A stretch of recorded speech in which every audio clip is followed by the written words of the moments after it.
माणसाचा आहे। आज ठिकठिकाणी महाराष्ट्रामध्ये किंबहुना दिल्लीमध्ये सुद्धा जिथे जिथे मराठी माणसं आहेत ते हे आपलं मराठी नववर्ष साजरं करतायत, गुढ्या उभारतायत, आनंदात आहेत। हा आनंद आमच्या महाराष्ट्राच्या जीवनामध्ये कायम राहावा याच मी त्यांना शुभेच्छा देतो। अर्थात आज काय राजकीय बोलण्याचा प्रयोजन नाही शुभेच्छा देताना, पण राज्यकर्त्यांनी सुद्धा महाराष्ट्राच्या खास करून आपल्या मनातील राजकीय कटुता दूर करून सगळ्यांना एकत्र घेऊन महाराष्ट्र मजबूत करण्याची गुढी आपल्याला कशी उभारता येईल, स्वाभिमानाची गुढी कशी उभारता येईल या संदर्भात एकत्र बसून विचार करणं गरजेचं आहे। सर, नाशिकमधील जो प्रकार समोर आला आहे त्याला नाशिकची एक्स्ट्रीम फाईट म्हटलं जातं। महाराष्ट्रातील एक्स्ट्रीम फाईट अत्यंत धक्कादायक असा प्रकार काल उघडकीस आला, समोर आला। हे जे महाराष्ट्रातल्या राजकारण्यांचे महाराष्ट्रातल्या राजकारण्यांचे म्हणतो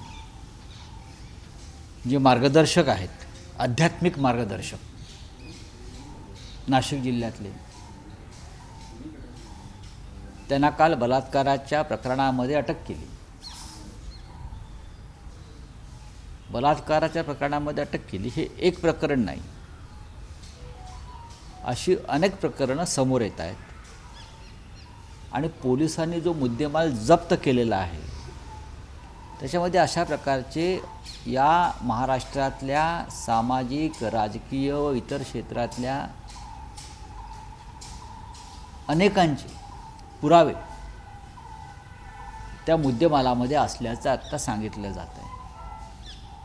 महाराष्ट्रामध्ये अंधश्रद्धा निर्मूलन कायदा आम्ही मंजूर केला आहे महाराष्ट्रामध्ये शासनानं,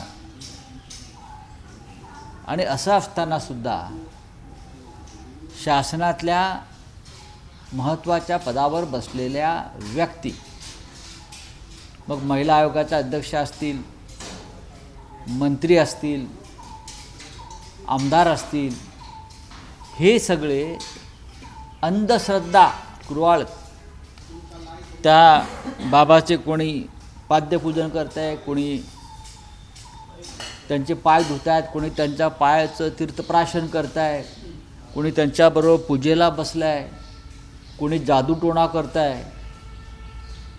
खरं म्हणजे ज्यांची छायाचित्र आलेली आहेत त्यांच्याबरोबर, पाद्यपूजेपासून ते त्यांच्याबरोबर पूजेला बसण्यापर्यंत किंवा इतर विधी करतायत ते अंधश्रद्धेच्या, त्या सगळ्यांवर देवेंद्र फडणवीस यांनी गृहमंत्री म्हणून आधी अंधश्रद्धा विरुद्ध निर्मूलन कायदा जो आहे, अंधश्रद्धा निर्मूलन कायद्यानुसार गुन्हे दाखल केले पाहिजे, ताबडतोब गुन्हे दाखल केले पाहिजेत।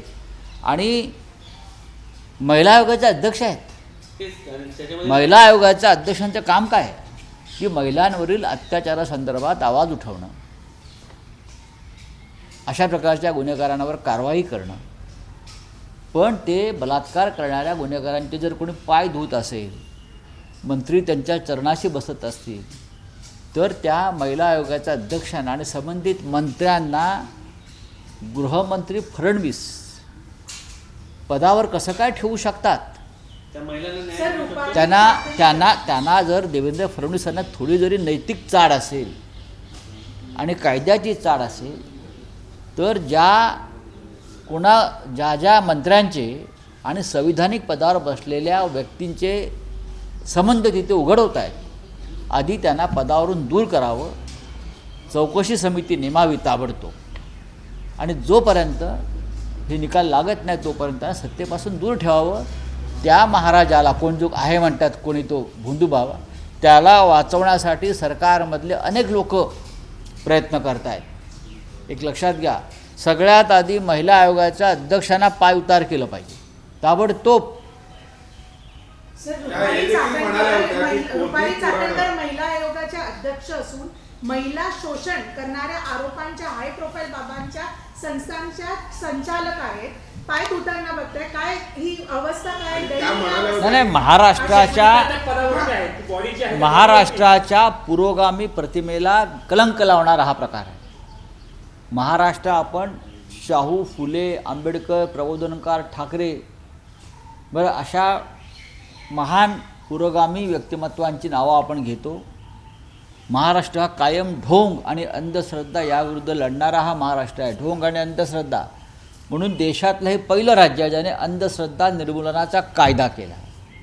पण तुमच्या राज्याचे मंत्रीच सत्तेत टिकण्यासाठी, आपली पापं झाकण्यासाठी अशा प्रकारे अंधश्रद्धेचा वापर करून दबावाचं राजकारण करणार असतील तर मला वाटतं की हे गृहमंत्रालयाचं काम आहे की संबंधित आणि स्वतः मुख्यमंत्री आहेत त्यांनी ताबडतोब बडतर्फ केल्या पाहिजे अशा लोकांना. सर, एखाद्या महिलेवरती अत्याचार झाला, ती महिला आयोगाकडे न्याय मागायला जाते. इथं महिलांवरती अत्याचार झालाय आणि त्याला काय त्यांना न्याय मिळतो? नाही असं या ज्या महिला आयोगाच्या अध्यक्ष आहेत त्यांच्यावरती आतापर्यंत अशा प्रकारचे अनेक वेगवेगळ्या पद्धतीने आरोप झालेले आहेत.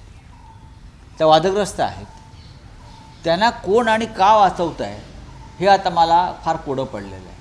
त्यांना कोण आणि का कशासाठी वाचवत आहे, का वाचवलं जात आहे.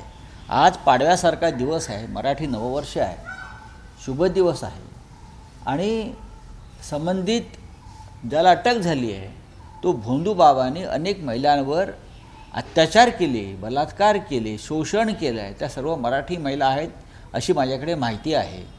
आणि तुम्ही त्यांच्या पायाचं तीर्थ प्राशन करण्यासाठी, पाद्यपूजन करण्यासाठी महाराष्ट्राचे मंत्री तिथे जातात, महिला आयोगाच्या तिथे प्रमुख जातात, आमदार जातात, सत्ताधारी पक्षाचे खासदार जातात. हे अत्यंत घृणास्पद आणि किळसवाणं कृत्य महाराष्ट्रात घडत असताना या राज्याचे मुख्यमंत्री आणि गृहमंत्री तोंड, डोळे आणि कान बंद करून बसले आहेत. हे या राज्याचं दुर्दैव आहे. रुपाली चाकणकर ट्विट करून म्हणतात, कॅप्टन खराट यांच्या वैयक्तिक आयुष्य किंवा त्यांच्यावर झालेल्या आरोपांबद्दल मला काहीच कल्पना नाही. असं कसं होऊ शकतं? मूर्ख आहेत त्या आणि खोटं बोलत आहेत. त्या खोटं बोलत आहेत. मुळातच त्या पदावर त्यांनी मिनिटभरही राहू नये. त्यांच्यात थोडी जरी नैतिकता शिल्लक असेल तर यात वैयक्तिक आयुष्याचा प्रश्न येतो कुठे. ह्याच्यामध्ये अनेक गोष्टी गेल्या काही काळापासून चर्चेला येत होत्या. शेवटी एका महिलेनं असह्य होऊन तक्रार केलेली नाशिकमध्ये. पण अशा प्रकारे तिथे काहीतरी चाललेलं आहे बंद दाराआड. महिलांचे हुंदके ऐकायला येत होते अनेक ठिकाणी. तुमचं काम आहे आणि तुम्ही दबाव आणून अनेकांना तक्रारी दाखल करण्यापासून रोखल्याची प्रकरणं समोर आलेली आहेत. त्यांनी मागे पोथी पुराण नको संविधान. नाही ते ठीक आहे, तो विषय नाशिकमधलं आता हे दुसरं प्रकरण आहे साहेब. याच्या अगोदर देखील असंच एक प्रकरण आलं होतं. ते अचानक त्या खडसेंच्या जावईचं महाराष्ट्र हॉटेल आलं होतं चर्चेमध्ये. महाराष्ट्रामध्ये मी नेहमीच म्हणतोय, महाराष्ट्राला जेव्हा आपण पुरोगामी राज्य म्हणतो, प्रोग्रेसिव्ह स्टेट म्हणतो, याचं कारण आम्ही ढोंग आणि अंधश्रद्धा याविरुद्ध कायम लढे दिले. पण दुर्दैवाने गेल्या 10-12 वर्षांमध्ये देशात आणि महाराष्ट्रामध्ये अंधश्रद्धेचा महापूर आलेला आहे. चला, थँक्यू. सर, त्यांच्याकडे पिस्तूल सापडले फार्महाऊसवर. नाही ते ठीक आहे. पोलीस पत्रकारांवरती कुत्रे सोडले जाते. हा पोलीस तपासाचा विषय आहे. मला जे म्हणायचं आहे ते मी म्हणालो आहे, राज्याच्या मुख्यमंत्र्यांनी ही गोष्ट गांभीर्यानं घ्यावी. सगळ्यात आधी महिला आयोगाच्या ज्या अध्यक्ष आहेत त्यांना पदावरून दूर करावं. जे मंत्री तुमच्या मंत्रिमंडळातले तिथे जाऊन विधी करत होते ते विधी कोणते होते, कोणासाठी करत होते, त्यातून त्यांना काय निष्पन्न करायचं होतं, या संदर्भातली माहिती देवेंद्र फडणवीस आपण आपल्या गुप्तचराकडून घ्या. तुम्हाला अत्यंत धक्कादायक अशी माहिती मिळेल. महाराष्ट्रातल्याच आपल्या सहकाऱ्यांविरुद्ध अघोरी असं काम करण्यासाठी काही मंत्री तिथे जात होते. सर, काल तुम्ही एक ट्विट केलं रात्री उशिरा, कहाणी अच्छी आहे असं म्हणून तुम्ही एक व्हिडिओ राहुल गांधींचा जुना ट्विट केला. रेफरन्स आहे पक्ष सोडणाऱ्या लोकांचा. अर्थ काय घ्यायचा त्या ट्विटचा? त्याच्यामध्ये राहुल गांधींनी फिडेल केस्ट्रोची जी गोष्ट सांगितलेली आहे की सध्या जे पक्ष सोडत आहेत त्या पक्ष सोडणाऱ्यांची कथा त्याने सांगितलेली आहे.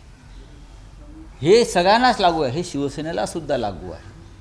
हे राष्ट्रवादी काँग्रेस पक्ष असेल किंवा जेथे जेथे नरेंद्र मोदी, देवेंद्र फडणवीस, अमित शहा पक्षफोडीपणाचं काम करत आहेत, लोकांचे कार्यकर्ते, आमदार, खासदार फोडत आहेत, त्यांनी ती गोष्ट ऐकायला हवी.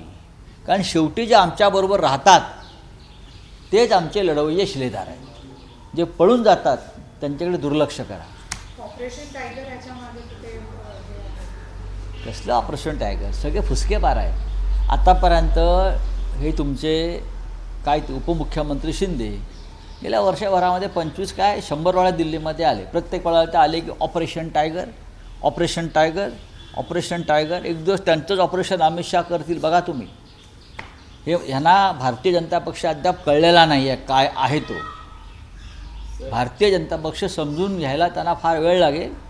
आम्ही फार खोलात जाऊन अभ्यास केलेला आहे. सर, मुडवा जमीन घोटाळा, जैन जमीन घोटाळा समोर आला. त्याच्यानंतर राधाकृष्ण विखे यांनी 4000 एकर जमीन श्रीरामपूर तालुक्यात घेतल्याचं त्याच्या कुटुंबियांना, नातेवाईकांना निलेश लंकेंनी त्याचे आरोप केले. बघा, हा विषय अत्यंत गंभीर आहे.